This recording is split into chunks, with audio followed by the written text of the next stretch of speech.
আপনারা হয়তো ইতিমধ্যে তো জেনেছেন যে আমার নেতা তারেক রহমান সাহেব আমার হাতে দানের শীষ তুলে দিয়েছেন এবং তার জন্য আমার নেতা তারেক রহমান সাহেবের কাছে আমি এবং আমার পরিবার এবং মধুপুর ধনবাড়ির পক্ষ থেকে ধন্যবাদ জানাচ্ছি।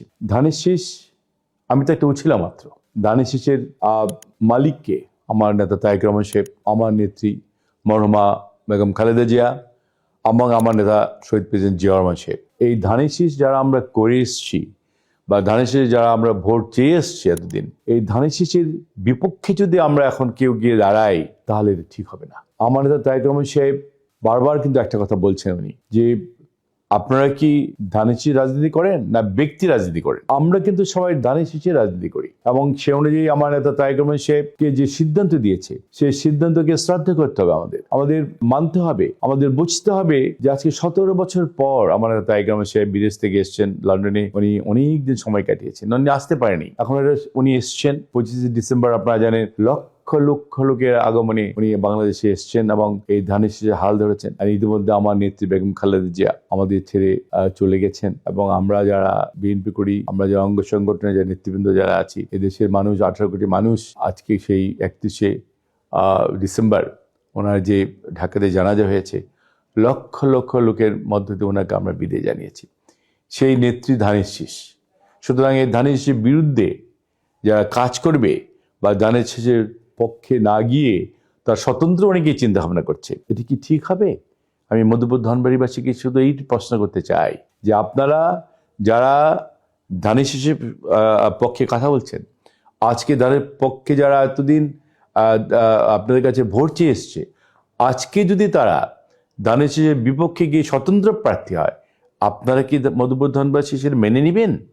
আপনাদের কাছে আমি ছেড়ে দিলাম। কারণ আমরা সবাই জানি ধানের শীষকে আমরা যারা ভালোবাসি এবং আমার নেতা তারেক রহমান সাহেব যার হাতে ধানের শীষ দিয়েছে, আমি আবারও বলবো, আমি তো ঢুকছিলাম মাত্র। ধানের শীষের বিরুদ্ধে যাওয়া মানেই আমার নেতা তারেক রহমান সাহেবের বিরুদ্ধে যাওয়া, আমার নেত্রী মরহুমা বেগম খালেদা জিয়ার বিরুদ্ধে যাওয়া এবং সর্বোপরি আমার নেতা শহীদ প্রেসিডেন্ট জিয়া রহমান সাহেবের বিরুদ্ধে যাওয়া। সুতরাং আমরা যারা ধানের শীষের ভক্ত, যারা ধানের শীষের ভোটার, তাদেরকে আমি আবারও বলবো, আল্লাহর হস্তে আপনারা অনেক দিন যাবৎ আমরা এই মধুপুর ধনবাড়িতে আমরা ধানের শীষে কোনো এমপি পাই না। বারবার ভুল করা যাবে না, আশা করি আপনারা এবারও ভুল করবেন না। আমার নেত্রী বেগম খালেদা জিয়া চলে গেছেন, তার কথা স্মরণ করে আল্লাহর হস্তে আমি আবারও সবার কাছে, মধুপুর ধনবাড়িবাসী যারা আছেন সবার কাছে অনুরোধ করব, আপনারা ধানের শীষের বিপক্ষে গিয়ে আমার নেতা তারেক রহমান সাহেব বা আমার নেত্রী বেগম খালেদা জিয়া, শহীদ প্রেসিডেন্ট জিয়া রহমানকে আপনারা বিব্রত করবেন না। এবং আমরা যারা আজকে ধানের শীষ করে এতগুলি বছর আমরা মধুপুর ধনবাড়িতে ধানের শীষে কাজ করে আসছি, আপনারা জানেন যে কে না করেছে, আমার নেত্রী বেগম খালেদা জিয়া এই মধুপুরের জন্য কে না করেছে। এই উপজেলা থেকে শুরু করে প্রত্যেকটা ইউনিয়নে কিন্তু উনি কাজ করে দিয়েছেন। সুতরাং এই কাজের মূল্যায়ন করতে হবে। আমরা যদি এবার ধানের শীষের এমপি না দিতে পারি, এর চেয়ে বিব্রত আমার নেতার কাছে আমরা কোনোদিন মুখ দেখাতে পারবো না।